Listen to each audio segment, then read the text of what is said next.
जी आज rather simple topic है और हमारा जो है वो इसमें काफ़ी बातें हमारी ऑलरेडी क्योंकि हो चुकी हैं, लिहाजा we do not need to focus on everything in in these topics. काफ़ी ज़्यादा मटेरियल यहाँ पर गिवन है, तो हम इसको एक तरह से स्किमिंग करेंगे क्योंकि ज़्यादातर बातें हमें मालूम हैं, लेकिन उसके पीछे थोड़ा बहुत कॉन्सेप्ट जो है वो हम लेंगे। सबसे पहली बात यह है कि हमारी जो आखिरी बात हुई थी उसको जोड़ना है। हमारी आखिरी बात कुछ इस तरह से हुई थी कि ये जो मेम्ब्रेन के अंदर प्रोटीन्स हैं, उन प्रोटीन्स की टाइप्स कौन कौन सी हैं। ठीक है, तो मैंने आप लोगों को लास्ट टाइम ये बताया था कि दो तरह की प्रोटीन्स होती हैं। अगर पिछला लेक्चर जो है आपको याद हो, इंटेग्रल प्रोटीन्स होती हैं, पेरिफेरल होती हैं। और पेरिफेरल में भी कुछ इनसाइड होती हैं, साइटोप्लाज्म के साइड पे, उसको इंट्रिंसिक कहते हैं, और कुछ बाहर की साइड पे होते हैं, उनको एक्सट्रिंसिक कहते हैं। ठीक है, तो इन प्रोटीन्स के पर्पसेस क्या होते हैं, खास तौर पर जो बात जानने की है वो ये है कि ये जो प्रोटीन्स हैं, proteins present in the plasma membrane, इनके जो सम पर्पसेस हैं उनमें सबसे पहले तो याद रखिए कि मल्टीपर्पस कोई भी ऐसी प्लाज्मा मेम्ब्रेन नहीं है कि जिसके अंदर सिर्फ एक तरह की प्रोटीन्स हो। कई कई तरह की प्रोटीन्स जो हैं वो प्लाज्मा मेम्ब्रेन में पाई जाती हैं। जैसे आप देखते हैं अटैचमेंट के लिए है, ठीक है, अटैचमेंट के अलावा जो है वो आप देखते हैं सिग्नल ट्रांसडक्शन के लिए है। ये तो वो पर्पसेस हैं जो कि हम जरा थोड़ा सा कम पढ़ते हैं। सबसे ज्यादा जो हम यहाँ पर्पसेस पढ़ते हैं किसी भी प्लाज्मा मेम्ब्रेन के, वो हैं कि वो उसके अंदर ट्रांसपोर्ट कैसे होती है, ट्रांसपोर्ट जो है वो उसके लिए कौन कौन से चैनल्स हैं। तो ये सारा कुछ, फिर एक और बहुत बड़ा फंक्शन जो अब हम यहाँ पर पढ़ेंगे कुछ प्रोटीन्स का, वो है रिकॉग्निशन से मुतालिक। और उसमें सिर्फ प्रोटीन्स इन्वॉल्व नहीं है, कुछ और कंपाउंड्स भी इन्वॉल्व हैं। तो वो हम एक एक करके सारे जो कंपाउंड्स हैं वो देखेंगे। सबसे पहले अगर आप एक नज़र दौड़ाते हैं ऑन योर टॉपिक, खास तौर पे जो नेक्स्ट पेज की डायग्राम्स है उनके ऊपर जब आप एक दफ़ा नज़र दौड़ाते हैं तो आपको एक पूरी बड़ी सारी क्लास मिलती है प्रोटीन्स की, जिसमें एफ तक जो है वो क्लासिफिकेशन हुई हुई है। अब ये जो एफ तक क्लासिफिकेशन हुई हुई है, इसमें सबसे पहले वो प्रोटीन्स हैं, दो तरह की वो प्रोटीन्स हैं जिनको ट्रांसपोर्ट प्रोटीन्स कहा जाता है। मैं यहीं से डिस्कस करूंगा, इसके अलावा बहुत ज्यादा डिटेल में जाने की जरूरत नहीं है, हमें बहुत अच्छे तरीके से पता है और इनकी आगे डिस्कशन भी होनी। ट्रांसपोर्ट प्रोटीन्स वो हैं जो दो तरह की हैं। एक वो जो सिर्फ एक चैनल बनाती हैं, जो डायग्राम ए में यहाँ लेफ्ट साइड की डायग्राम में आपको यहाँ पर दी हुई है, ये सिर्फ और सिर्फ एक चैनल बनाएगी। और ये चैनल जो है ये किसी भी कंपाउंड को उसके जो कंसंट्रेशन ग्रेडियंट है उसके अकॉर्डिंगली मूवमेंट देगा। फॉर एग्जांपल, इसको अगर आप एक वाटर मॉलिक्यूल कंसिडर कर लेते हैं तो, और ये वाटर मॉलिक्यूल जो है इसकी मूवमेंट इन साइड पे है, तो इसका क्या मतलब है कि water is moving from outside to inside. ठीक है, लेकिन कुछ ऐसे कंपाउंड्स होते हैं, कुछ ऐसे चैनल्स होते हैं, कुछ ऐसे ट्रांसपोर्ट के लिए चैनल्स होते हैं जिनका काम होता है कि वो अपने स्ट्रक्चर में चेंज लाते हैं और किसी कंपाउंड को बाहर मूव करते हैं। ठीक है, बाहर या अंदर। यहां पर आमतौर पर क्या होता है कि या तो ये यूज कर रहे होते हैं, खास तौर पर ये काम तब होता है जब कोई भी मूवमेंट हो अगेंस्ट कंसंट्रेशन ग्रेडियंट। क्योंकि पिछली वाली जो मूवमेंट अभी हमने पढ़ी है जिसमें वाटर अंदर जा रहा है, ये तो डिफ्यूजन हो रही है, ये तो ऑस्मोसिस हो रही है, और इसके बारे में आप अच्छे तरीके से जानते हैं कि ये वाली जो मूवमेंट है इसमें ये जो भी कुछ हो रहा है इसमें टूवर्ड्स कंसंट्रेशन ग्रेडियंट है, और टूवर्ड्स कंसंट्रेशन ग्रेडियंट जो है उसको आप कहते हैं डिफ्यूजन। लेकिन अगेंस्ट कंसंट्रेशन ग्रेडियंट में कई टाइप्स आती हैं, और उसमें खास तौर पर क्या है कि कुछ चैनल्स ऐसे होते हैं जो कि अपने स्ट्रक्चर में चेंज लेकर आते हैं। जैसे ये देखिए, ये जो कंपाउंड है ये इस एक मॉलिक्यूल को बाहर ले जाने के लिए अपना स्ट्रक्चर चेंज करके इसको बाहर की तरफ पुश कर रहा है। यानी ये जो एक चैनल है ये ट्रांसपोर्ट इस तरह से कर रहा है। तो ये मल्टीपर्पज हो सकती है ना, मतलब ऐसा हो सकता है कि इसका पर्पस जो है वो किसी भी कंपाउंड को बाहर फेंकना हो, बाहर लेकर जाना हो, बाहर उसकी कॉन्सेंट्रेशन ऑलरेडी ज्यादा हो, तो इस तरह से। खास तौर पे ये काम कब होता है ये भी मैं अब आपको जो है वो बता देता हूँ। काम आमतौर पे तब होता है जब कोई ऐसा कंपाउंड मेम्ब्रेन को क्रॉस करने की कोशिश करे जो पोलर हो। आपको बहुत अच्छे तरीके से पता है कि मेम्ब्रेन जो है वो है नॉन पोलर। खास तौर पे इतना हिस्सा जो मेम्ब्रेन का चेन वाला है वो नॉन पोलर है। तो नॉन पोलर पार्ट पोलर चीज को क्रॉस करने नहीं देगा, जिसकी वजह से उसकी अगर क्विक मूवमेंट करवानी है तो उसको एटीपी यूज करके बाहर ले जाया जाएगा। और ऐसा फिनोमिना जो है वो आपको न्यूरॉन की मेम्ब्रेन में भी पता है कि जो न्यूरॉन की मेम्ब्रेन होती है प्लाज्मा मेम्ब्रेन, उसमें भी ये फिनोमिना होता है कि जिसमें आपने जब किसी कंपाउंड को खासतौर पे सोडियम और पोटेशियम की कंसंट्रेशन को बराबर रखना होता है, तो आप क्या करते हैं, आप वो एटीपेज पंप यूज करते हैं जो कि एटीपी स्पेंड करता है और सोडियम को बाहर भेजता है, पोटेशियम को अंदर लेकर आता है। तो अब वो एक ट्रांसपोर्ट पंप है, लेकिन वो डेडिकेटेड पंप है। वो जो पंप है ना, वो डेडिकेटेड पंप है। एक पंप वो होता है जो कि अपने स्ट्रक्चर में चेंज लाए, ठीक है। वो जो पंप है सोडियम पोटेशियम एटीपीएस ट्रांसपोर्ट, वो डेडिकेटेड पंप है सिर्फ सोडियम और पोटेशियम के लिए। जैसे अब यहां पर हम देख लेते हैं, shuttle a substance from one side to other by changing shape, some of these proteins hydrolyse ATP as energy. और इसके बारे में अभी हम थोड़ी सी डिटेल आगे भी पढ़ने वाले हैं। इसके बाद देखिए, ये बहुत ही इंपॉर्टेंट चीज, और इसमें मैं आपको आपके इस वक्त जो आप लोग सबसे ज्यादा जिस चीज के बारे में परेशान हैं उसकी भी एग्जांपल दूंगा। बहुत सी ऐसी प्रोटीन्स होती हैं किसी भी मेम्ब्रेन के अंदर जो अंदर या बाहर की तरफ जो है वो एक एंजाइम का काम कर रही होती हैं। इसकी एग्जांपल में मैं आप लोगों को दो तीन जो है वो ऐसे एंजाइम्स की एग्जांपल दे सकता हूं जो एम्बेडेड होते हैं किसमें, प्लाज्मा मेम्ब्रेन में एम्बेडेड होते हैं। जैसे इन्होंने यहां पर ये बनाया हुआ है। अब ये एक एंजाइम है। इस एंजाइम में एक जो है वो रिएक्टेंट है ए। वो यहाँ पर कैटालिसिस होती है उसकी, और यहाँ पर कैटालिसिस होने के बाद जो है वो कन्वर्ट हो जाता है सब प्रोडक्ट में, और प्रोडक्ट आगे जाकर कोई भी एक्शन करती है। इसकी एक एग्जांपल आपको देता हूं, अगर आप लोगों को थोड़ा सा याद हो कि एक रिएक्शन होता है साइक्लिक एएमपी। ये जो फिजियोलॉजी में जब हम पढ़ते हैं, खास तौर पर वो वाले रिएक्शंस जिनमें सेकंड मैसेंजर सिस्टम होता है ना, सेकंड मैसेंजर सिस्टम होता है कि बाहर से एक हार्मोन आता है, वो हमारे इस एंजाइम को एक्टिवेट करता है। इस एंजाइम को जब जब वो एक्टिवेट कर चुका होता है, तो ये जो मेम्ब्रेन वाले एंजाइम होता है ये अंदर से साइक्लिक एएमपी को एक्टिवेट करते हैं, और साइक्लिक एएमपी जाके आगे जाके मैसेंजर का काम करता है, तो सेकंड मैसेंजर का काम। तो ऐसे एंजाइम भी मौजूद होते हैं जो कि मेम्ब्रेन के अंदर धंसे रहते हैं। ये एंजाइम्स जो हैं ये एसोसिएटेड विद मेम्ब्रेन होते हैं, ठीक है। लेकिन ये असल में जो प्रोटीन है ना, तो उसकी बात हो रही है ना, ठीक है, एसोसिएटेड विद मेम्ब्रेन। तो ये जो प्रोटीन्स हैं ये मेम्ब्रेन के अंदर रहते हुए, क्योंकि हम ज्यादातर उन एंजाइम से वाकिफ होते हैं जो कि हमारे साइटोप्लाज्म में मूव कर रहे होते हैं, नहीं सिर्फ वो एंजाइम नहीं होते बल्कि और भी होते हैं। इसी तरह आपको एक और एग्जांपल देता हूँ। ये बड़ी जनरल सी एग्जांपल है, आपको बहुत अच्छे तरीके से पता है कि, और आप में से कुछ शायद ये एग्जांपल इस तक पहुंच भी गए हों, कि जो इनर मेम्ब्रेन है माइटोकॉन्ड्रिया की, इनर मेम्ब्रेन ऑफ माइटोकॉन्ड्रिया, उसके अंदर एक बहुत बड़ा एंजाइम है।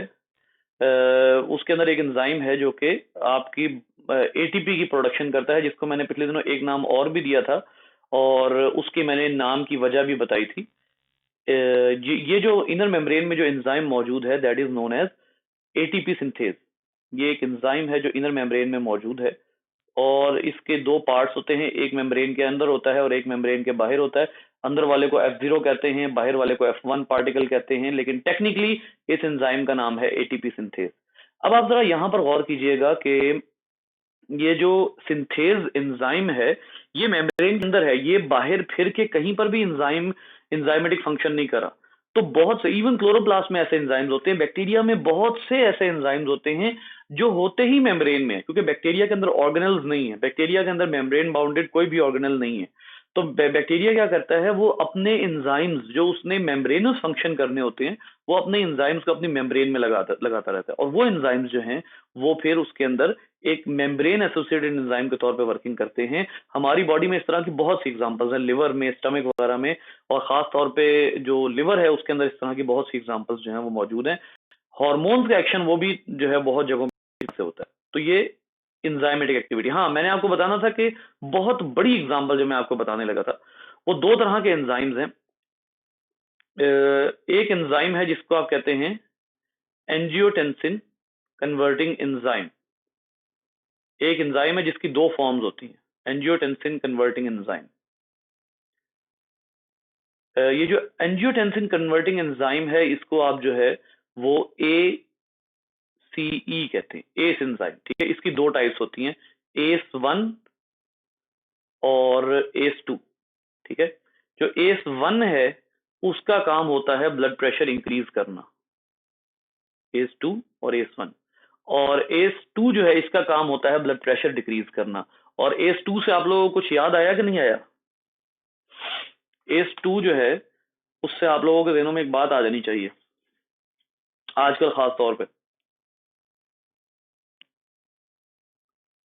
ACE2 वो साइट है जहां से कोरोना का वायरस हमारी बॉडी में, हमारे सेल में एंटर होता है। वो हमारे मेम्ब्रेन में एसोसिएटेड प्रोटीन्स हैं जिसमें से ACE2 की हेल्प लेता है कोरोना वायरस, और वो एंटर होता है हमारे सेल के अंदर। ठीक है, तो वो इसी तरह की चीज है। और ACE1 जो है, अगर मैं आप लोगों को इसका बताऊं तो बेटा, ये जो किडनी है, किडनी में बहुत बड़ा रोल है एंजियोटेंसिन 1 का। ठीक है, तो ये जो आप लोगों का वो पाथवे है ना, क्या नाम था बेटा उसका?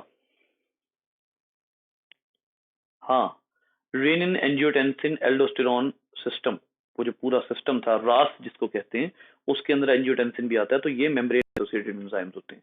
उसके बाद आ जाइए signal transduction. Signal transduction proteins के बारे में मैंने आपको अभी बताया कि ये डिफरेंट तरह के सिग्नल्स को ट्रांसपोर्ट करने की सलाहियत रखते हैं। जैसे ये सिग्नलिंग मॉलिक्यूल है। अब ये जो सिग्नलिंग मॉलिक्यूल है, इसको आप एज्यूम कर लें कि ये एक हार्मोन है। अब यहां से आगे ये साइक्लिक AMP वाला प्रोसेस जो मैंने अभी आपको पिछले वाले में बता दिया, वो उसको उसने सेपरेट कर दिया बाकियों से। ठीक है, तो साइक्लिक AMP वाला यहां से आगे। अब ये जो सिग्नल ट्रांसडक्शन है, ये एक और अंदाज से भी होती है। जैसे आप लोगों को उस दिन भी मैंने बताया था, अगर आपको याद हो, तो मैंने आपको बताया था कि जो हमारे माइक्रोट्यूब्यूल्स हैं, माइक्रोट्यूब्यूल्स, और उसके साथ साथ जो इंटरमीडिएट फिलामेंट्स हैं हमारी मेम्ब्रेन के, आप लोगों में से जिसने नहीं लिया ना वो लेक्चर बहुत ही ज्यादा इंपॉर्टेंट है। मतलब वो ऐसा लेक्चर है कि उसके बारे में मेरा अपना खुद ख्याल है कि वो मैं अपना लेक्चर खुद भी सुनूंगा, क्योंकि वो लेक्चर ऐसा है जिसमें हमें ये अंदाजा होता है कि वो do not even know 1% about intermediate, specially cytoskeletal filaments. ठीक है, तो वो मैं कोशिश करूंगा मैं आप लोगों को प्रोवाइड कर दूं। माइक्रोट्यूब्यूल्स और इंटरमीडिएट फिलामेंट्स, ये दो जो साइटोस्केलेटन के होते हैं ना, ये जो यूनिट्स होते हैं, इनमें से बहुत सौ के बारे में आपने पढ़ा हुआ है कि अगर एक आपके पास प्लाज्मा मेम्ब्रेन है, तो इनमें से कुछ जो है वो प्लाज्मा मेम्ब्रेन के अंदर होते हैं, कुछ प्लाज्मा मेम्ब्रेन से बाहर होते हैं। ठीक है, अभी जो प्लाज्मा मेम्ब्रेन से बाहर होते हैं, उसमें आपने पढ़ा था कि प्लाज्मा मेम्ब्रेन से बाहर कोलेजन होता है, कोलेजन के फाइबर्स होते हैं। ठीक है, कोलेजन के साथ साथ, अब अगर ऐसे कोलेजन गुजर रहा है ऐसे, तो ये कोलेजन के फाइबर्स हैं। कोलेजन के फाइबर्स जो हैं, उनके साथ साथ कुछ खास किस्म के पॉलीसेकेराइड जुड़े हुए थे ऐसे, ये भी थे। ठीक है, फिर इसी तरीके से ये जितने फाइबर्स आप लोगों को नजर आ रहे हैं, ये हमारी प्लाज्मा मेम्ब्रेन से भी जुड़े हुए हैं। जैसे ये प्लाज्मा मेम्ब्रेन की एक इंटेग्रल प्रोटीन है, ये इंटेग्रल प्रोटीन है, यानी कि जो इसके अंदर इंटीग्रेटेड है, ये इंटेग्रल प्रोटीन है। इस इंटेग्रल प्रोटीन ने इसके साथ बॉन्ड बनाया होता है, ये यानी ये जो प्रोटीन है, ये इस कोलेजन फाइबर के साथ जुड़ी हुई है। ये जो पूरा रीजन है ना, ये हमारी प्लाज्मा मेम्ब्रेन को स्ट्रेंथन करता है। ये उस दिन भी बात हुई थी। यानी प्लाज्मा मेम्ब्रेन खुद इतनी पावर प्रोवाइड नहीं कर सकती सेल को, प्लाज्मा मेम्ब्रेन की इतनी हैसियत नहीं है। जबकि प्लाज्मा मेम्ब्रेन के बाहर ये पूरा हिस्सा असल में क्या कहलाता है, इसको आप कहते हैं ग्लाइकोकैलिक्स। इस पूरे हिस्से को आप ग्लाइकोकैलिक्स कहते हैं, और ये प्लाज्मा मेम्ब्रेन को सपोर्ट देता है। ठीक है, अब ये जो इंटेग्रल प्रोटीन है, यहां बात हो रही है सिग्नल ट्रांसडक्शन की। होता क्या है कि कोई मैकेनिकल सिग्नल आया, और वो मैकेनिकल सिग्नल आके कोलेजन पे रिसीव हुआ। कोलेजन उस सिग्नल को ट्रांसफर कर देता है इस प्रोटीन के हवाले से। ये जो दरमियान में लिंक प्रोटीन है ना, ये जो बॉन्डेड प्रोटीन है इंटेग्रल और कोलेजन फाइबर के दरमियान, ये नीले वाले जो है ये कोलेजन है। ठीक है, एक सिग्नल आपको रिसीव होता है कोलेजन पे, कोलेजन के बाद ये लिंकर प्रोटीन है, लिंकर प्रोटीन के जरिए वो सिग्नल आ जाता है इंटेग्रल प्रोटीन तक। और इंटेग्रल प्रोटीन अब वो सिग्नल जो है वो आगे ट्रांसड्यूस कर देती है। वो सिग्नल चाहे एंडोप्लाज्मिक रेटिकुलम तक जाना हो, वो सिग्नल चाहे न्यूक्लियस तक जाना हो, कुछ भी हो, लेकिन ये मतलब बहुत सी प्रोटीन्स ऐसी होती हैं जो कि सिग्नल लेकर आगे ट्रांसपोर्ट करना जो है उनका काम होता है। जैसे आप लोगों को यहाँ पर इसकी ओरिजिनल डायग्राम, जिसको देख के मैंने डायग्राम बनाई है बेसिकली, वो आपको मैं यहाँ पर दिखा देता हूँ। नहीं, ये तो पहला पेज निकल आया, एक मिनट रुकिए।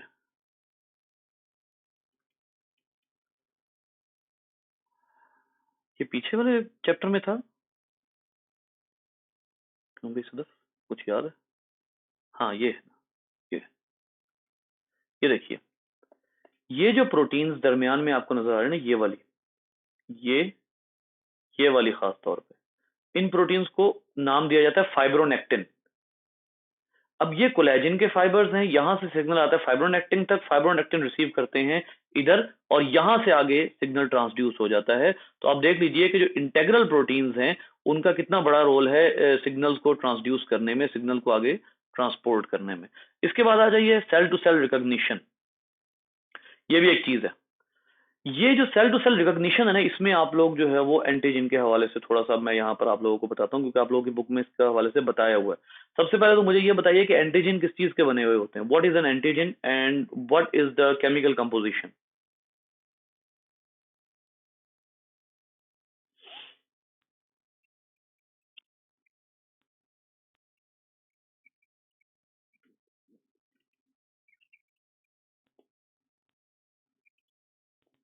ठीक है, जी जी बिल्कुल। असल में इसकी डेफिनेशन ये होती है, ये एक रिकॉग्निशन है, ये हमारे सेल का आईडी कार्ड है।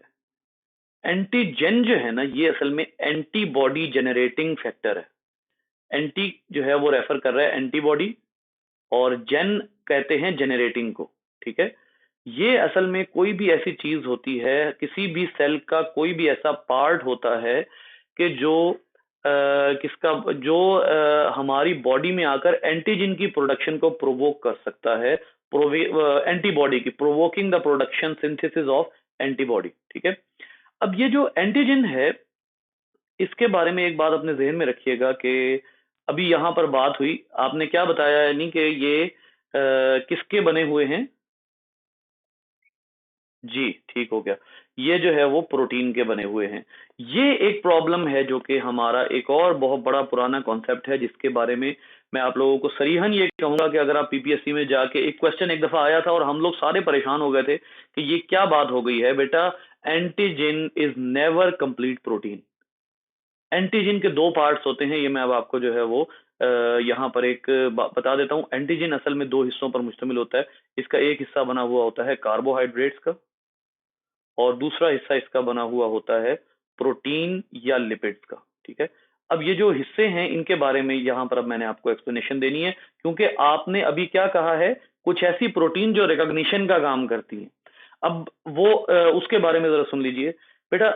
ये जो हमारी प्लाज्मा मेम्ब्रेन होती है ना, इस प्लाज्मा मेम्ब्रेन के अंदर एक प्रोटीन धंसी हुई होती है। ठीक है, ये जो प्लाज्मा मेम्ब्रेन के अंदर ये प्रोटीन धंसी हुई है, इतना हिस्सा जो है ये तो हमारे एंटीजन का इतना हिस्सा या प्रोटीन का बना हुआ होता है, या इसको एम्बेडेड पार्ट कहते हैं, साइटोप्लाज्मिक पार्ट कहते हैं, या ये प्रोटीन का बना होता है या ये लिपिड का बना होता है। और ये जो ऊपर का हिस्सा होता है, जो जिससे असल में सेल पहचाना जाता है, असल में जिससे सेल को रिकॉग्नाइज किया जाता है बेटा, इतना हिस्सा कार्बोहाइड्रेट का बना हुआ होता है। इतना हिस्सा कार्बोहाइड्रेट का होता है, और इतने हिस्से को आप कहते हैं एपिटोप। आपके सामने अगर ये नाम आए तो ये याद रखिएगा, एपिटोप कहते हैं इसको। ठीक है, ये कंप्लीट प्रोटीन की कभी भी नहीं होती, और खास तौर पे वो हिस्सा जो पहचाना जाता है वो तो प्रोटीन का कभी भी नहीं होता, वो कार्बोहाइड्रेट का होता है। जरा इधर आइए बुक की तरफ, ये देखिए, ये पूरा हिस्सा जो है ये ग्लाइकोप्रोटीन है, ये एंटीजन ही है, ये एंटीजन ही है, लेकिन इसका ऊपर वाला हिस्सा ग्लाइको है, ये वाला हिस्सा प्रोटीन है जो नीचे नीला हिस्सा है। ठीक है, और सेल टू सेल रिकॉग्निशन में some glycoprotein serve as identification tag. आपने बड़ी सही बात की है कि ये आईडीज हैं, ये रिकॉग्निशन साइट्स हैं। और इसके बारे में एक बात आपको यहां पर मैं बता दूं कि ये जो एंटीजन्स होते हैं, ये जो रिकॉग्निशन साइट्स होती हैं, ये हमारे दो ऑर्गन्स के सेल में भी डिफरेंट होती हैं। फॉर एग्जाम्पल, खुदा आप कुछ पूछने लगी है? अच्छा, ये जो एंटीजन होती है, ये हमारे पूरे सेल, पूरी बॉडी में एंटीजन सेम नहीं होते। जैसे आपको एग्जांपल देता हूं कि आपका जो लिवर है उसके एंटीजन डिफरेंट है, आपके जो स्टमक है, जो किडनी है, लंग्स हैं, हार्ट है, ब्रेन है, इन सब के एंटीजन डिफरेंट हैं। एक सेल टाइप का दूसरी सेल टाइप से एंटीजन सेम नहीं होते, cell to cell types different होती हैं। कार्बो, और वो किस पे डिपेंड करता है, एपिटोप पे। जो एपिटोप यानी ऊपर वाला जो पार्ट है जिससे पहचाना जाना है, वो डिफरेंट हुआ करता है, तो उसी से फिर रिकॉग्नाइज होता है कि ये फलां जगह का सेल है और ये फलां जगह का सेल है, और ये जो एंटीजन आया है ये बाहर का है। अब आप देखिए इतनी अबंडेंस में कैसे पहचाना जाता है कि ये एंटीजन बाहर का है। वो आपने पूरी बॉडी के एंटीजन को स्कैन किया होता है, आपके इम्यून सिस्टम को पता होता है कि ये मेरी बॉडी का है, ये मेरी बॉडी से बाहर का है। तो जब बाहर से आता है तो उसको फौरी तौर पे किल किया जाता है। और इसकी एग्जांपल है सबसे बड़ा नॉर्मल प्रोसेस कि जिसमें जो एंटीबॉडी है वो फौरी तौर पे आके काबू करती है, वो है स्पर्म का। फीमेल ट्रैक में स्पर्म जो है वो फौरी तौर पर काबू कर लिए जाते हैं, एंटीबॉडीज उनको आके फौरी तौर पर खत्म करती हैं। बहुत ज्यादा 200 मिलियन स्पर्म्स में से बहुत ज्यादा जो है वो इसी तरह डिस्ट्रॉय होते हैं। एंटीजन होते हैं उनके ऊपर, पहचाने जाते हैं फटाफट के, ये बॉडी का एंटीजन नहीं है, उसको डिस्ट्रॉय कर दिया जाता है। ठीक है, तो ये हमेशा पूरे प्रोटीन नहीं होते, याद रखिए। अच्छा जी, उसके बाद है जी इंट्रासेलुलर ज्वाइनिंग। ये भी मैंने थोड़ी देर पहले आपको बताया था। इंट्रासेलुलर ज्वाइनिंग का क्या मतलब है? जैसे आप लोगों ने दो तरह के पिछले दिनों पढ़े थे। एक पढ़े थे आपने जो हमारे जो चैनल्स हैं या जो प्लाज्मा मेम्ब्रेन में उनको जोड़ने के लिए, वो क्या थे? दो, एक तो टाइट जंक्शंस थे जो स्किन में होते हैं, और दूसरे थे डेस्मोसोम्स। ठीक है, ये असल में जो है वो इनके बारे में यहाँ पर बात कर रहा है। इनको आपस में जोड़ने के लिए जो है वो ये चीजें यूज होती हैं। तो ये भी प्रोटीन्स हैं, प्रोटीन चैनल्स हैं, और ये आमतौर पर फिब्रस प्रोटीन्स होती हैं जो कि इंसोल्यूबल होती हैं। उसके बाद आ जाइए अटैचमेंट टू द साइटोस्केलेटन। ये एक स्ट्रेट फॉरवर्ड सी बात है, मैंने उस वक्त भी आपको बताया था। फाइब्रोनेक्टिन और इंटेग्रिन प्रोटीन्स हैं, ये बिल्कुल वही स्ट्रक्चर बना हुआ है जो अभी मैंने आप लोगों को पिछले चैप्टर की डायग्राम में दिखाया। सो बुनियादी तौर पर प्लाज्मा मेम्ब्रेन के अंदर इतनी प्रोटीन्स हैं जिनके बारे में आप लोगों को ये ग्रैब करना जरूरी है। असल चीज जो है वो ये है कि आप लोगों को ये ग्रैब करना जरूरी है कि ये जो इंटीग्रेटेड प्रोटीन्स हैं ये एक ही तरह का फंक्शन नहीं करती। हम समझते हैं कि ये ट्रांसपोर्ट ही करते हैं, नहीं, बहुत एतबारात से कई तरह के फंक्शंस जो हैं वो किए जाते हैं, और कई फंक्शन स्ट्रक्चर से रिलेटेड होते हैं, कई फंक्शन जो है वो आपके मेटाबॉलिज्म से रिलेटेड होते हैं, जैसे एंजाइम है। रिसेप्टर की इंपॉर्टेंस के हवाले से यहाँ पर एक तो मैंने आप लोगों को बताया कोरोना के हवाले से कि जो आपका ACE2 रिसेप्टर है, ACE2 जो एंजाइम है वो रिसेप्टर के तौर पे काम करता है। बिल्कुल इसी तरह HIV के लिए आप बहुत अच्छे तरीके से वाकिफ हैं कि CD4 रिसेप्टर काम करता है। अब ये CD4 क्या चीज है? ये एक्चुअली जस्ट एक बाइंडिंग साइट है। ये एक बाइंडिंग साइट है जिसकी वजह से ये जो एड्स का वायरस है ये अपना एनवेलप इस पे अटैच करता है और अपना कैप्सिड अंदर ले जाता है। आप लोगों को थोड़ा सा याद हो, कैप्सिड हर वायरस का होता है, एनवेलप हर वायरस का नहीं होता। HIV और कोरोना ये जो दोनों है इनका एनवेलप मौजूद होता है। फ्लू वायरस का भी एनवेलप होता है। आपका जो ज्यादातर RNA वायरसेस है उनका एनवेलप होता है। हेपेटाइटिस के वायरस का एनवेलप होता है, ठीक है, हर्पीस का वायरस का एनवेलप होता है। ये जो एनवेलप्स होते हैं ये सिर्फ क्या होते हैं? ये सिर्फ यूं समझ लीजिए कि पैर रखने के लिए हैं। ये आकर उस एक खास जगह से अटैच होंगे, और जैसे ही अटैच होंगे पता लग जाएगा कि इस सेल में एंटर हुआ जा सकता है, वहीं ये अपना एनवेलप बाहर छोड़ेंगे और सेल के अंदर एंटर हो जाएंगे। ठीक है, तो सेल के अंदर एंटर हो जाने के बाद ये अपना कैप्सिड ओपन करते हैं। तो यहां देख लीजिए कि ये CD4 रिसेप्टर है, ये इंतहाई जरूरी है, इंतहाई जरूरी है। और आपकी बुक क्या कहती है कि अगर आप CD4 के साथ छेड़छाड़ करें तो आपको कैंसर हो जाता। आप उसके साथ छेड़छाड़ नहीं कर सकते। बहुत से लोग मुझसे पूछते हैं सर CD4 ही खत्म कर दें। CD4 खत्म करेंगे तो HIV नहीं भी होना हुआ कैंसर हो जाएगा, और बहुत खौफनाक, वो सीधा सीधा ल्यूकीमिया है, ल्यूकोसाइट कैंसर, और ल्यूकोसाइट कैंसर काबू नहीं आता। CD4 रिसेप्टर के साथ आप छेड़छाड़ नहीं कर सकते। हाँ, दो रिसेप्टर हैं जो HIV के वायरस को चाहिए। ये अब आप यहां पर इंपॉर्टेंस चेक करें रिसेप्टर की और वायरस की आपस में जो है वो जो एक इंपॉर्टेंस है वो चेक करें। दो रिसेप्टर चाहिए होते हैं HIV के वायरस को, एक होता है CD4 और एक होता है CCR5। CCR5 वो रिसेप्टर है कि जिसको आप ऑल्टर कर सकते हैं, जिसको आप चेंज कर सकते हैं, जिसके साथ छेड़छाड़ की जा सकती है। और बहुत से ऐसे पेशेंट्स मिले हैं जिनके अंदर HIV है लेकिन उनके अंदर और CD4 भी है, लेकिन CCR5 ना होने की वजह से उनको एड्स नहीं हुआ। इसका क्या मतलब है कि HIV ने अगर हमारे सेल में एंटर होना है, दोनों रिसेप्टर चाहिए, CD4 CCR5। साइंटिस्ट अब क्या करते हैं?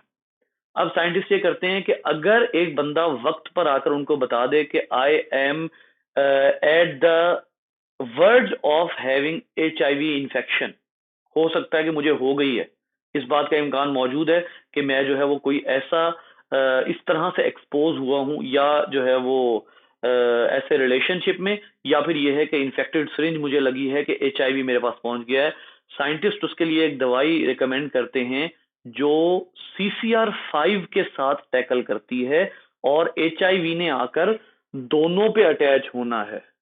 अब अगर आपने एक को डिटैच कर दिया तो उसकी जो दूसरी डोमेन है जिसने CCR5 से अटैच होना था वो अटैच नहीं हो सकेगी और इस बात का इम्कान है कि उसको फौरी इंफेक्शन से बचाकर कोई और ट्रीटमेंट करके उसको खत्म किया जा सकेगा उस वायरस को, क्योंकि एक दफा वो आपके एक सेल में भी एंटर हो गया फिर बचत नहीं है आपकी, फिर बहुत मुश्किल है कि आप उसको रोक सके। तो सेल में पहुंचने से पहले पहले ही अगर आप उसको CCR5 वाली मेडिसिन दे देते हैं तो फिर वो नहीं कर सकता। और इससे अंदाजा लगाइए कि जो मेम्ब्रेन के रिसेप्टर्स हैं, मेम्ब्रेन के रिसेप्टर्स एक तरह से वायरस के लिए रिकॉग्निशन साइट्स हैं। जैसे मैंने कोरोना का कहा एंजियो ACE2 है। अब ACE2 कहां कहां पर है सुनिए जरा, गिनते रहिएगा। Number 1 eyes, ears, nose, mouth, lungs, intestine, heart, pancreas, brain, 9 organ हो गए, मसल्स 10 ऑर्गन सीधे सीधे हैं जिनमें ACE2 रिसेप्टर मौजूद है। और ये बात आपको पता है कि एक केस आया है, मुझे उसके बारे में बहुत डिटेल नहीं पता, मुझे उसके डिटेल्स नहीं पता, लेकिन एक केस ऐसा आया है, एक केस तो मैंने बाकायदा एक बड़ी ऑथेंटिक वेबसाइट पे पढ़ा है ना, और वो क्या है कि जिन लोगों को पहले से ही डेफनेस की बीमारी हो, कोरोना उनकी डेफनेस को परमानेंट कर देता है। जो बहुत ऊंचा सुनते हो, जिनका प्रॉब्लम हो, इसका मतलब है कान में मौजूद है। जिनको आई साइड का प्रॉब्लम हो उनके साथ भी प्रॉब्लम आता है। आई साइड का प्रॉब्लम ये नहीं कि ऐनक लगी हुई है, आई साइड का प्रॉब्लम जेनेटिक, आपकी मेमोरी पे शदीद असरअंदाज होता है, शदीद असरअंदाज होता है कोरोना। आपके मस्कुलर फटीग, आप हर वक्त थका थका फील करते हैं कोरोना के कम से कम 1 महीने तक। ये रिसेप्टर का कमाल है। अगर वो रिसेप्टर आप छेड़ देते हैं तो आपको मैंने बताया कि वो ब्लड प्रेशर के साथ डील करता है आपके, और वो ब्लड प्रेशर सारा का सारा बिगड़ सकता है। तो this is the importance of receptor to virus. ठीक है, यहाँ पर वो मेडिसिन है उसके बारे में इन्होंने बकायदा उसकी कंपनी भी लिखी हुई है। ये देखिए मेराविरोक brand सिलिजेंट्री approved treatment HIV in 2000 and still being used today. ठीक है, a clinical trial began in 2012 to test whether this drug might also work to prevent HIV infection in uninfected at risk patient. ठीक है, दोनों उनमें भी use की जाती है और इन्फेक्टेड जो है उनमें उसकी शिद्दत को कम करने के लिए ये काम किया जाता है। सो ये आपके सामने है कि ये कितनी जो है वो अहम बात है। एंड आई एम श्योर कि हमें सिर्फ CD4 का पता था। यहाँ पर बेटा वो वही बात कर रहा है ग्लाइकोप्रोटीन्स और ग्लाइकोलिपिड्स के बारे में। ग्लाइकोप्रोटीन्स और ग्लाइकोलिपिड्स जो हैं वो किस तरह से एक्ट करती हैं। Synthesis and sidedness of proteins membranes. अब यहाँ पर वो एक छोटी सी बात करता है, वो कहता है कि जो मेम्ब्रेन्स होती हैं, मेम्ब्रेन होती है खासतौर पर बाहर की मेम्ब्रेन, वो टूटती बनती रहती है।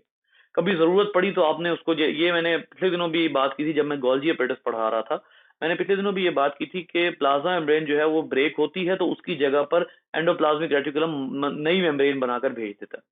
तो प्लाज्मा मेम्ब्रेन में बाज़ औक़ात किसी जगह का रिसेप्टर फर्ज करें डिस्ट्रॉय हो गया, कोई ऐसी प्रॉब्लम हुई कि किसी जगह की प्लाज्मा मेम्ब्रेन डिस्ट्रॉय हो गई, तो उस जगह नई प्लाज्मा मेम्ब्रेन बनाकर भेज दी जाती है। ठीक है, और इसी तरीके से जो प्लाज्मा मेम्ब्रेन है वो दोनों साइड से एक जैसी नहीं होती। अब एक साइड पे प्रोटीन रिसेप्टर हैं, एक साइड पे नहीं है। सबसे पहली बात तो यही है कि दोनों साइड से प्लाज्मा मेम्ब्रेन एक जैसी नहीं होती, बल्कि वो डिफरेंट होती है। साइडेडनेस इसको कहते हैं कि प्लाज्मा मेम्ब्रेन खास तौर पे प्रोटीन कंपोजिशन के हिसाब से दोनों साइड से एक जैसी नहीं है और टूटती बनती रहती है। उसके लिए थोड़ा सा हमें यहाँ पर देखना पड़ेगा कि ये जो आपके सामने डायग्राम है इसमें देखिए कि ये बकायदा ये देखिए, अब ये डायग्राम आपको क्या बता रही है, बहुत इंटरेस्टिंग डायग्राम है। इसमें जरा देखिएगा, वो कहता है कि बकायदा ना रिसेप्टर बनाकर भेजे जाते हैं। ये देखिए, ये रिसेप्टर है, अब ये वाला, ये एक रिसेप्टर है, ये वेजिकल है। इस वेजिकल की वही कंपोजिशन है जो प्लाज्मा मेम्ब्रेन की कंपोजिशन होती है। क्या किया जाता है कि यहाँ पे इसको, अब ये बिल्कुल उसी तरह का फिनोमिना शो कर रहा है जैसे एक्सोसाइटोसिस है, लेकिन एक्सोसाइटोसिस जो है वो करने के साथ साथ हमारा गोल्जी अपरेटस जो है वो हमारी मेम्ब्रेन को भी रिपेयर कर देता है। जैसे फॉर एग्जांपल इस पॉइंट से एक्सोसाइटोसिस कराई जाए, सॉरी, यहां से जो है वो एक्सोसाइटोसिस कराई जाएगी और मेम्ब्रेन को जो है वो पूरा करने के लिए, जैसे एक जगह पहले एंडोसाइटोसिस हुई, इस जगह से मेम्ब्रेन फर्ज किया टूट गई, टूट के मेम्ब्रेन अंदर आ गई, जाहिर है ये तो करना पड़ता है। तो अब अगर आपने मेम्ब्रेन को दोबारा से रिपेयर करना है तो आप क्या करते हैं, एक्सोसाइटोसिस के साथ साथ मेम्ब्रेन को भी बना देते हैं और वहां पे ये देखिए ये रिसेप्टर वगैरह भी ऐड कर देते हैं, तो वो रिसेप्टर भी फिर अटैच हो जाता है। तो ये जो मेम्ब्रेन होती है ये ना तो दोनों साइड से एक जैसी होती है, ये देखिए ट्रांस मेम्ब्रेन ग्लाइकोप्रोटीन ये सारा कुछ बनाया जाता है। तो ये जो है वो बाकायदा से इस तरह से प्लाज्मा मेम्ब्रेन को कंपोज किया जाता है। ये देखिए मेम्ब्रेन प्रोटीन्स कहाँ सिंथेसाइज होती हैं, ईआर में, carbohydrates are trans membrane proteins, ठीक है। Inside glycoprotein undergo further carbohydrate, क्योंकि गोल्जी apparatus उसको मॉडिफाई करता है और उसके बाद फिर ये है आखिरी point. As vesicles fuse with the plasma membrane, the outside face of the vesicle becomes continuous with the inside face of the plasma membrane. This releases the secretory proteins from the cell, a process called exocytosis, and positions of the carbohydrate of membrane glycoproteins on the outside. अब ये जितने carbohydrate अंदर बंद होके आ रहे थे ये अब बाहर अरेंज कर दिए जाते हैं। यानी इस तरह से मेम्ब्रेन टूटती बनती रहती है और मेम्ब्रेन को बड़ा भी किया जाता है, यानी अपना साइज उसका बरकरार रखा जाता है इस अंदाज से। अगर कहीं पर जो है वो मेम्ब्रेन बड़ी है तो उसको जो है वो एक्सोसाइटोसिस करवा के स्मॉलर भी किया जा सकता है। ये सारा कुछ जो है वो मेम्ब्रेन के साथ होता रहता है, ठीक है। बेटा यहाँ तक अगर आपका क्वेश्चन है तो बताइए, नहीं तो फिर आगे चलते हैं।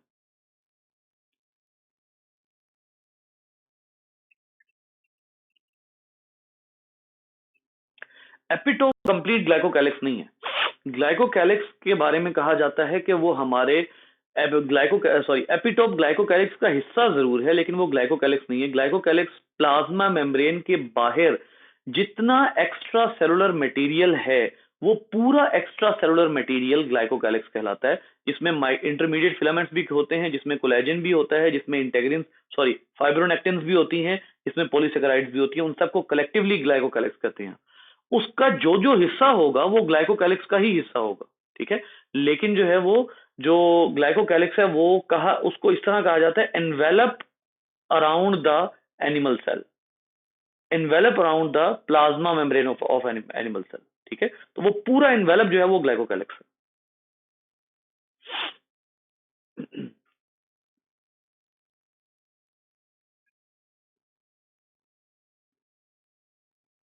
मेम्ब्रेन क्या, सॉरी दोबारा बोलिए अक्सर।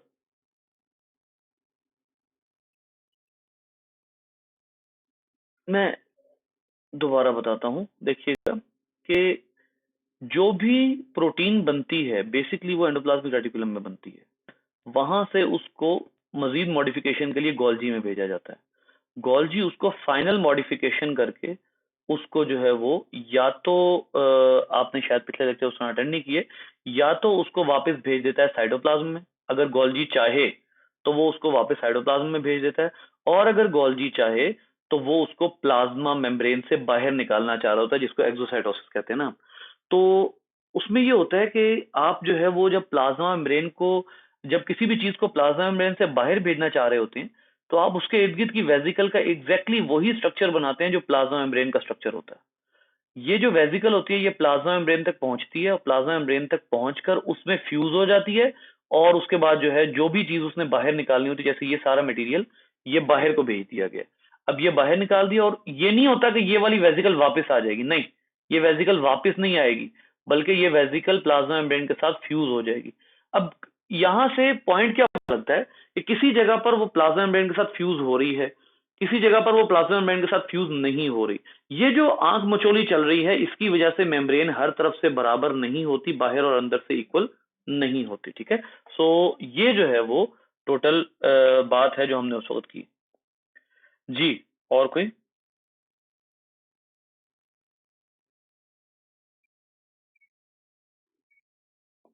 हम्म।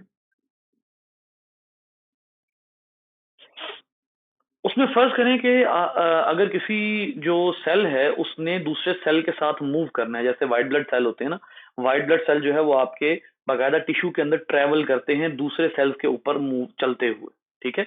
तो अगर किसी सेल को कोई सिग्नल देना है या मैकेनिकल मूवमेंट करनी है एक सेल ने दूसरे सेल के ऊपर, तो वो सारा उसके एक्स्ट्रा सेलुलर मैट्रिक्स के थ्रू होता है, ठीक है। जो स्पर्म्स मूव करते हैं उनके एक्स्ट्रा सेलुलर मैट्रिक्स के थ्रू वो मूव करते हैं, या अगर किसी को कोई वाइब्रेशन सिग्नल है, कोई मैकेनिकल सिग्नल है, एक एक जगह पर जो है वो एक सेल अगर डिस्ट्रॉय हो गया है तो वो अपने उस एक्स्ट्रा सेलुलर फाइबर्स के जरिए दूसरे सेल को मैसेज भेज देगा कि यहाँ पर जो है ये इस तरह से एक इंजरी आ रही है, ठीक है। इसी तरीके से अगर किसी जगह पर टाइट जंक्शंस बनाने हैं तो वो भी मैकेनिकल स्टिमुलस के जरिए दूसरे सेल को भेजा जाएगा कि यहाँ पर टाइट जंक्शन नहीं है, इस जगह पर टाइट जंक्शन बनाए जाए। किसी जगह पर सेल डिवीजन का सिग्नल इस तरह भेजा जा सकता है, तो वो मैकेनिकल स्टिमुलाई जो है वो इन फाइबर्स के जरिए होते हुए सेल के अंदर पहुंच सकते हैं। सेल के अंदर आके हो सकता है वो केमिकल में बदल जाए, हो सकता है, लेकिन उसके अलावा वो मैकेनिकल बाहर एक सेल से दूसरे सेल तक जो साथ जुड़े हुए सेल हैं वो एक दूसरे को मैकेनिकल सिग्नल प्रोवाइड कर सकते हैं। एक सेल ने दूसरे सेल के ऊपर मूव करना है, वो भी जो है वो उसके जरिए होता है जी।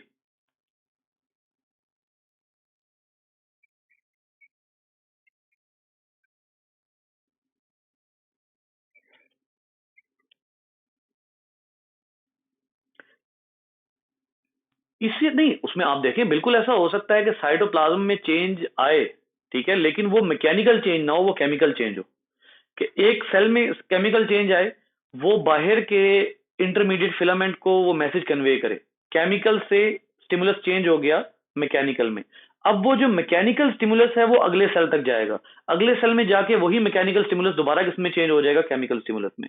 तो ये जो चीज है ये इंटर कन्वर्जन चलती रहती है, लेकिन ऐसा नहीं है कि साइटोप्लाज्म में चेंज नहीं आएगा। कोई भी इफेक्ट शो करना है तो उसके लिए साइटोप्लाज्म में चेंज आना जरूरी है।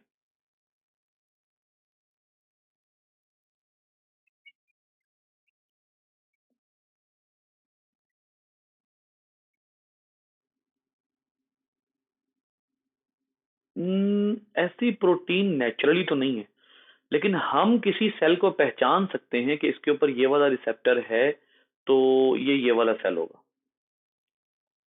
हम ये पहचान सकते हैं। बट ये मेरा नहीं ख्याल कि कोई ऐसा है सेल के जिसमें एक रिसेप्टर प्रोटीन है और वही एंटीजन के तौर पे काम कर रही है, ठीक है। हम एक अंदाज से पहचान सकते हैं, हमारे पास एक टेस्ट होता है जिसको कहते हैं एलाइसा, एलाइसा टेस्ट होता है। एलाइसा के जरिए हम ये काम करवा सकते हैं कि हम सेल के रिसेप्टर के जरिए पहचाने कि ये वाला सेल पे ये वाले रिसेप्टर हैं या नहीं है, ठीक है। वो इलायसा है, वो हमारे लिए है, लेकिन नेचुरली एपिटोप अलग होता है, यानी एंटीजन जो है वो अलग होता है, रिसेप्टर प्रोटीन्स अलग होती हैं।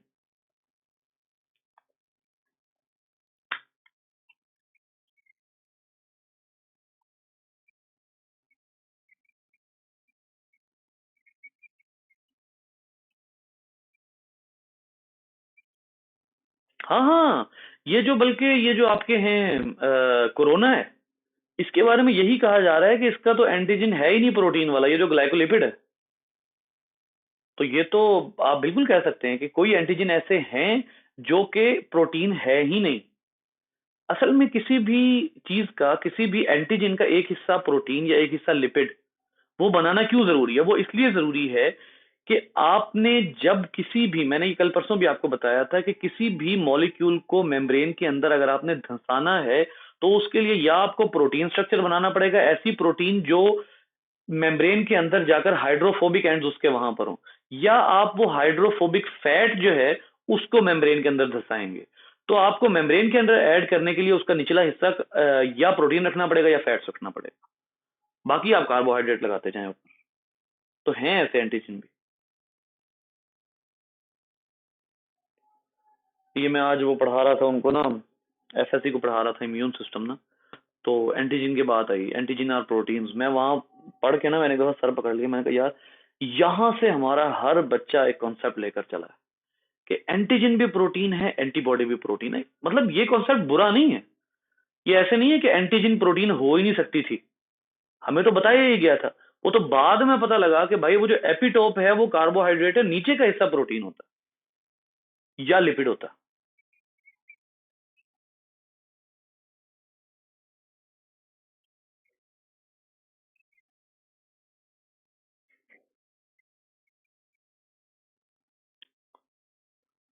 चलें, यहां पर मैं एक और स्टेटमेंट देता हूं। अगर आप एक पैरासाइटोलॉजी की बुक पढ़ रही थी ना, मैं आपको एक और स्टेटमेंट देता हूं। एंटीजन कंप्लीट प्रोटीन हो सकता है कि कंप्लीट प्रोटीन होती हो, लेकिन एंटीजन सिर्फ प्रोटीन होते हैं ये गलत है। कि हमारे जहनों में हो कि जी जितने एंटीजन हैं वो सारे प्रोटीन्स हैं।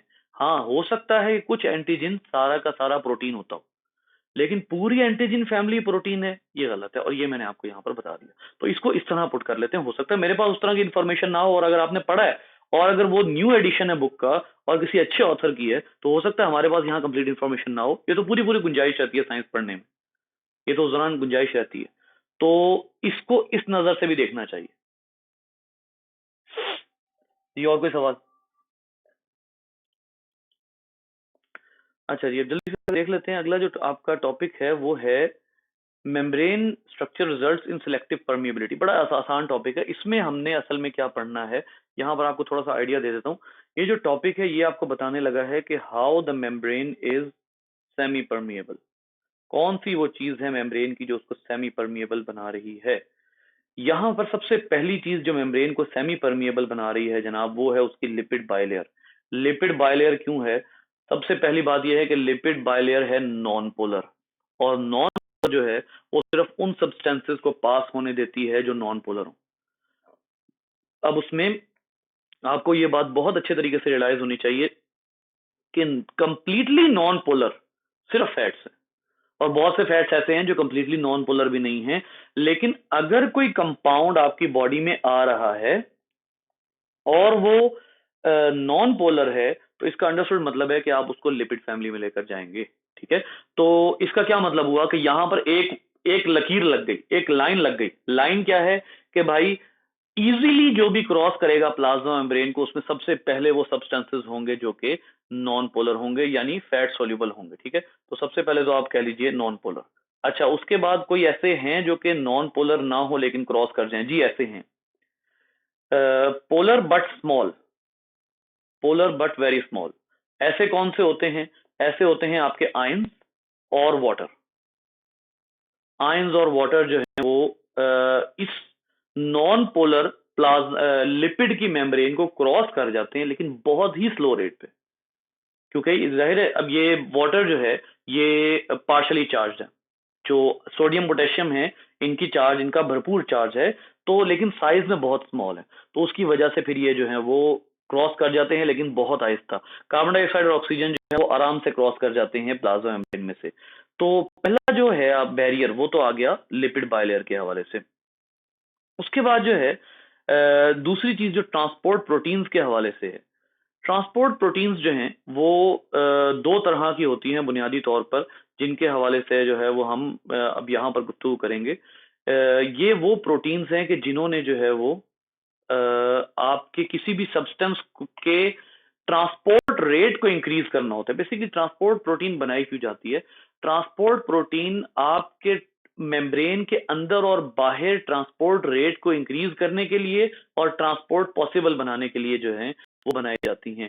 जो ट्रांसपोर्ट प्रोटीन है वो दो तरह की है। एक है चैनल प्रोटीन्स, चैनल प्रोटीन्स हैं, और ये ज्यादातर वो प्रोटीन्स होती हैं जो कि वो नहीं करती, मतलब ये एटीपी यूज नहीं करती। ठीक है, दूसरी होती हैं जिनको आप कहते हैं कैरियर प्रोटीन्स। कैरियर प्रोटीन, इनमें ऐसे भी होते हैं जो एनर्जी यूज करते हैं और ऐसे भी होते हैं जो एनर्जी यूज नहीं करते। कैरियर प्रोटीन में डिफ्यूजन भी आती है, डिफ्यूजन वाले भी आते हैं, ठीक है, वो एक एक करके पढ़ेंगे। और कैरियर प्रोटीन में वो भी होते हैं जो एक्टिव ट्रांसपोर्ट करवाते हैं। एक एक करके सारे देखते हैं। सबसे पहले चैनल प्रोटीन जो है उसमें कौन से वो आ जाते हैं, इसको आप देखिएगा कि चैनल प्रोटीन्स में सबसे पहले फ्री चैनल्स हैं। Free but for a particular molecule,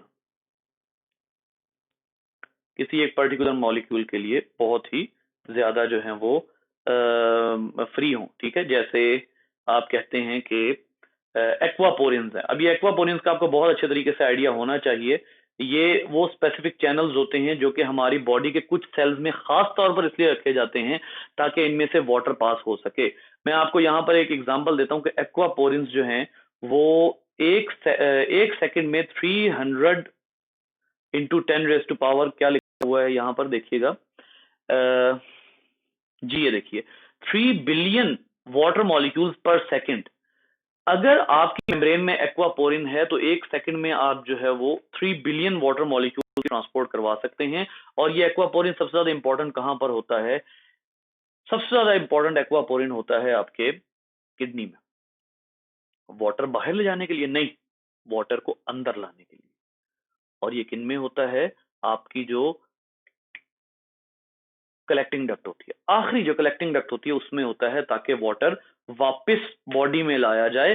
बकायदा एक्वापोरिन्स जो हैं वो बनाए जाते हैं और कलेक्टिंग डक्ट में से जाता वाटर जो जाया हो सकता है वो बॉडी के अंदर आ जाया करता है।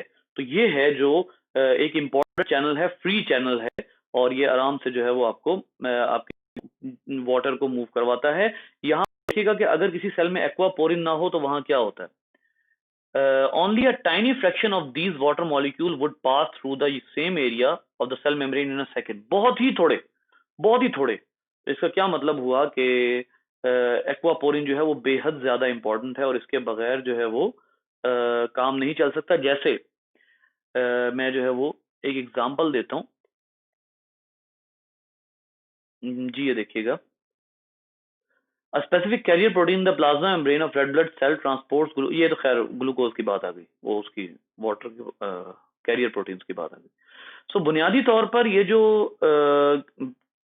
चैनल है, ये जो चैनल प्रोटीन्स हैं, ये इस तरह के चैनल्स प्रोवाइड करती हैं ताकि कोई भी सब्सटेंस जो है वो इजीली पास ऑन हो जाए। ऐसी सूरत में वाटर मॉलिक्यूल डिफ्यूज इन कर जाते हैं जब उन्होंने एक जगह से दूसरी जगह पर जाना होता है और एक ओपन चैनल उनको मिल जाता है। ठीक है, दूसरे जो होते हैं वो कैरियर प्रोटीन्स हैं। कैरियर प्रोटीन्स में से कुछ ऐसी हैं जो डिफ्यूजन करवाती हैं। ठीक है, डिफ्यूजन ऐसे जैसे अगर उनको ओपन कर दिया जाए, इफ ओपनड, अगर ओपन करवा दिया जाए तो उनमें डिफ्यूजन होती है। एग्जांपल इसकी मैं आपको देता हूं। आपके पास जो है वो रेड ब्लड सेल है और इस रेड ब्लड सेल में आपके पास ये है एक ग्लूकोज चैनल। ठीक है, यही एग्जांपल वहां पर दी हुई है। अब रेड ब्लड सेल जो है उसके इधर आकर अटैच होती है इंसुलिन। ये इंसुलिन का मॉलिक्यूल इधर आकर अटैच होता है और ये अटैच होने के बाद ओपन कर देता है इंसुलिन चैनल को। फौरी तौर पर जो ग्लूकोज होती है वो रेड ब्लड सेल में एंटर होकर अंदर आ जाती है। ठीक है, तो इसका क्या मतलब हुआ, अब ये असल में कौन सी प्रोटीन है, ये असल में है कैरियर प्रोटीन, जिसका स्ट्रक्चर चेंज किया है किसने, इंसुलिन ने। इंसुलिन आई, उसने स्ट्रक्चर चेंज किया, उसका स्ट्रक्चर बन गया ग्लूकोज के अकॉर्डिंगली और ग्लूकोज जो है वो उसको कैरी करके अंदर ले आया गया। जैसे यहां पर ये देखिएगा, वो कहता है कि to cross, for example, specific carrier protein in the plasma membrane transport glucose across the membrane 50,000 times faster than the glucose can pass through on its own। यानी ग्लूकोज जो है वो अगर आप उसको वैसे ही छोड़ दें, अगर आप उसको वैसे ही छोड़ देते हैं ग्लूकोज को, तो वो सेल के अंदर जाएगी, लेकिन किस प्रोपोर्शन से, 50,000 times less than if you provide the transporter. यानी 50,000 गुना ज्यादा ग्लूकोज जा सकती है अगर आपने ट्रांसपोर्टर प्रोवाइड कर दिया। तो ये जो चैनल प्रोटीन्स हैं, जो कैरियर प्रोटीन्स हैं, अब ये कैरियर है, ये चैनल नहीं था, ये कैरियर प्रोटीन्स थी कि इसमें इंसुलिन आई, उसने कैरियर प्रोटीन का स्ट्रक्चर इस तरह का बना दिया कि वो ग्लूकोज को ग्रैब कर सकता है। वो ग्लूकोज को ग्रैब करके सेल के अंदर भेजता रहता है, ग्लूकोज को ग्रैब करके सेल के अंदर भेजता रहता है। तो ये जो सिचुएशन है, ऐसी सूरत में जो ग्लूकोज है वो बहुत एफिशिएंटली ट्रांसपोर्ट होती है। अच्छा जी, यहाँ पर अब जो है वो अगली बातें इंशाल्लाह करेंगे। डिफ्यूजन ऑस्मोसिस के हवाले से आप लोगों ने पढ़ी हुई है। एक दो बातें मैं डिफ्यूजन और ऑस्मोसिस के हवाले से, सिर्फ दो बातें हैं जो मैंने करनी है। नंबर वन, ये जो डिफ्यूजन है इसमें आप कहते हैं free movement without a membrane involve. कोई भी मेम्ब्रेन अगर इन्वॉल्व ना हो, लेकिन जो free movement without membrane involve, और ये एक ऐसा प्रोसेस होता है डिफ्यूजन जो जिसमें नेसेसरली कोई भी फोर्स इन्वॉल्व नहीं होनी चाहिए। इन्वॉल्व कोई भी फोर्स इसमें इन्वॉल्व नहीं होनी चाहिए। नो फोर्स, नो प्रेशर, ये मॉलिक्यूल खुद ही मूव कर रहे हो। स्पॉन्टेनियस मूवमेंट इसको कहा जाता है कि ये स्पॉन्टेनियस हो, खुद ब खुद हो जाए। और उसके साथ साथ एक और चीज इसमें शामिल है, वो ये है कि जो डिफ्यूजन होती है वो आखिरकार कहाँ तक लेकर जाती है, इक्विलिब्रियम तक लेकर जाती है।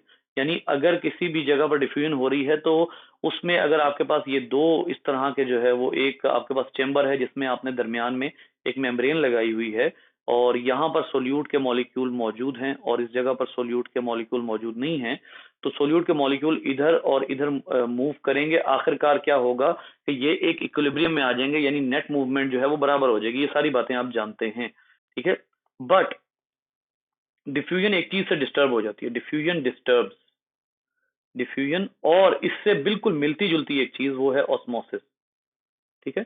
डिफ्यूजन और osmosis disturb when tonicity is involve. ले जी, टोनिसिटी बताइएगा मुझे क्या है, when there is tonicity.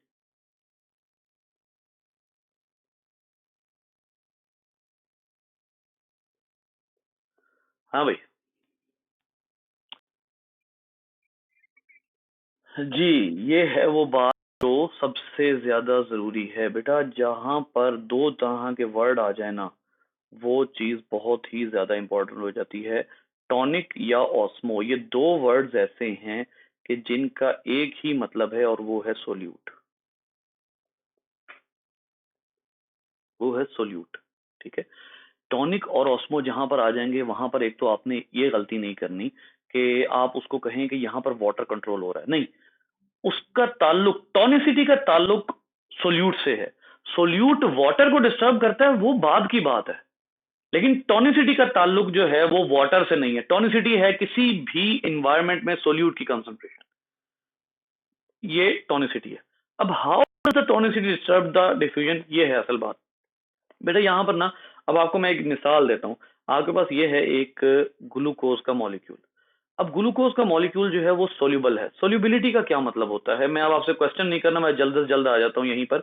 Solubility का मतलब ये होता है कि अगर कोई भी सब्सटेंस वाटर में सोल्यूबल है तो वाटर मॉलिक्यूल उसके इर्द गिर्द एक शेल बना लेते हैं। ये वाटर शेल बन गया है किसके गिर्द, ग्लूकोज के मॉलिक्यूल या सोल्यूबल मॉलिक्यूल के गिर्द। और ये वाटर शेल ऐसा है which is, you can say that which is very strong. ये बहुत स्ट्रांग है, ठीक है। अब आपने क्या किया बेटा, गौर से सुनिएगा। आपने किया ये कि ये एक आपके पास जो है वो चेंबर है, और उसके अंदर जो है ये आपके पास दो, आपके पास जो है वो रूम्स हैं, ए और बी, ठीक है।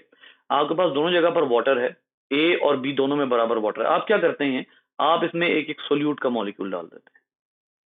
अब सोल्यूट का मॉलिक्यूल जो है वो जब इसमें आएगा ना, तो हम क्या कहते हैं कि हायर द सोल्यूट,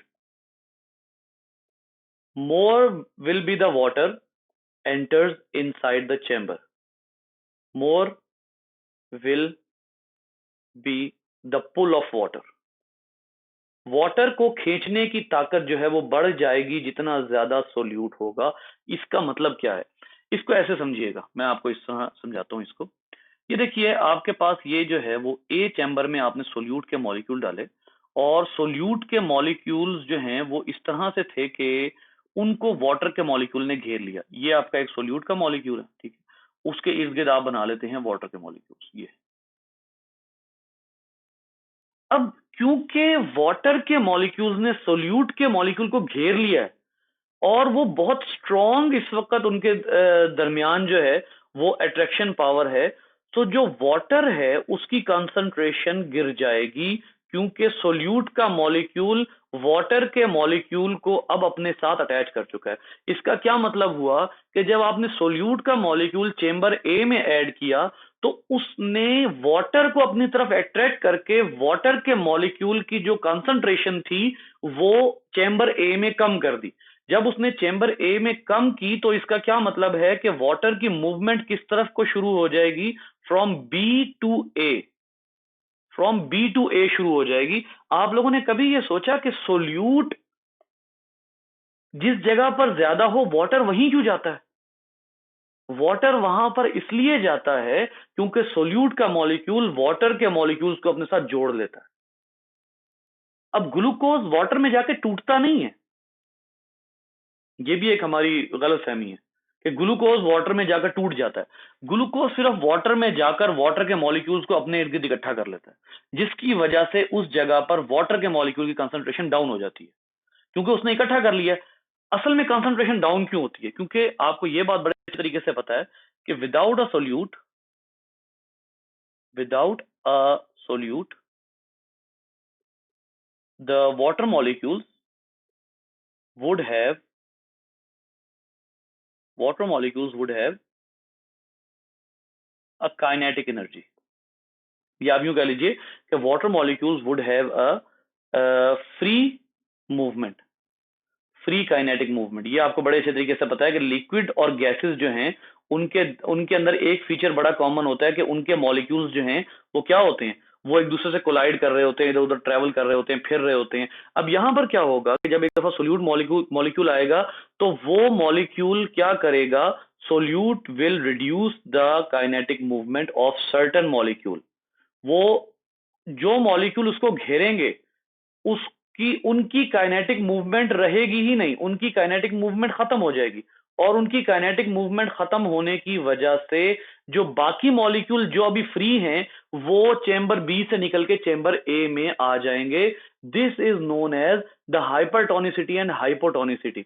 हाइपरटोनिसिटी कब होगी, जब आपने सोल्यूट के मॉलिक्यूल ऐड किए, जितने ज्यादा ऐड करते रहेंगे वो वाटर मॉलिक्यूल को अपने साथ बाउंड करते रहेंगे, वाटर की फ्री काइनेटिक एनर्जी कम होती रहेगी।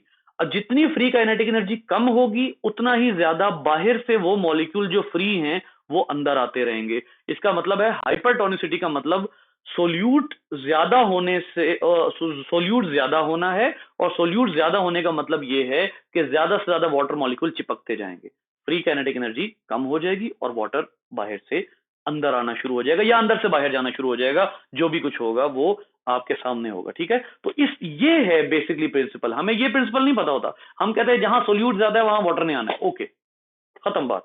यहीं पे हम हाथ झाड़ के उठ जाते हैं जी लो कारनामा कर दिया। तो उसके पीछे थीम क्या है, वाटर क्यों जा रहा है उस जगह, जो काइनेटिक एनर्जी है उनकी वो बाउंड हो गई है, इस वजह से बाहर से जिनकी फ्री काइनेटिक एनर्जी होती है वो अंदर आ जाते हैं, P2A मूवमेंट होती है। क्लियर? ये वो बात थी असल में जो मैंने आप लोगों को टोनिसिटी के हवाले से बतानी थी। बाकी ये water balance of cell without cell wall ये आप लोग बहुत अच्छे तरीके से जानते हैं कि क्या होगा। Water balance of cell with cell wall, इसमें एक बात आपको मैंने कल इंशाल्लाह मैं आपको क्लियर करूंगा। जी बेटा।